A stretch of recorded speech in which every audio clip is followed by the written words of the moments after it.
This is my first GDC. My first industry event in gaming ever. Surrounded by my people, you know? Before COVID hit, I was a freshman in university. 2019, I was in high school. I started being a game developer more full-time in the pandemic. Just quit our jobs and tried to do this full-time. Hey, when you're stuck at home, one thing you can do at home, you can make video games. And you can make some really cool video games too.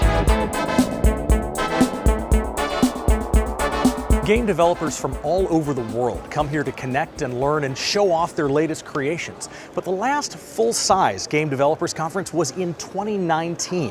Since then, a whole new crop of people have gotten into building games, and some of them are here for the very first time. Did we put our keys in the wrong spot? I don't think so. As developers line up to play each other's brand new video games, just make sure everything moves 7. You should move back 1. there's a totally different sort of game being played across the hall. The Shut Up and Sit Down board game lounge. It's a little break from screens and flashing lights, and it's run by volunteers. I'm also here as a student for the NYU Game Center. On our free time, we can go to panels and listen to speakers. It's a conference pass that would normally cost more than $2,000, and for students launching their careers, just being here is priceless. If I pass someone on the street, they're probably here for GDC and they make games too, which is a really nice feeling.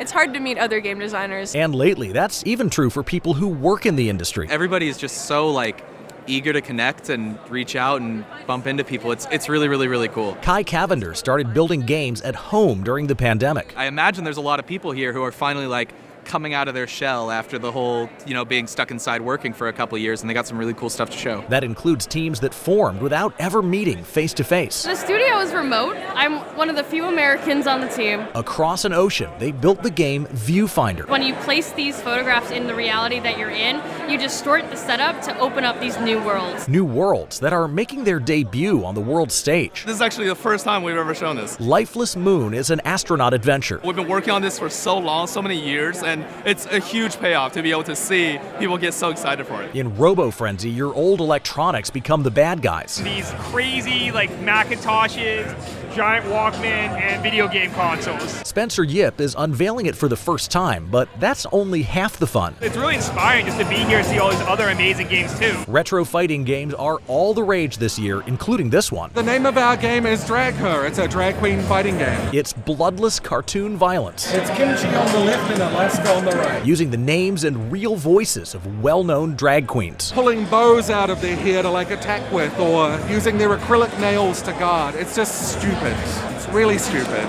But in a good way. A lot of these games come from far away. Where are you from in Europe? Stockholm, Sweden. But even with fewer travel restrictions, getting here from Europe is expensive. So the Polish government created a scholarship for young developers like Zbigniew Andrzejewski. The opportunity to come here is quite a good thing for me. He's here to learn more about using artificial intelligence to make games feel more real. And create solutions that will be more believable to players. The scholarship comes with coaching. How to do business meetings with American partners, because it's slightly different than in Europe. Asking, how are you? In Poland we start complaining. No, you should not complain. In America you always say fine and smile. And these brand new developers are smiling to finally connect in person. It's really just making connections. If those connections turn into business connections, that's incredible.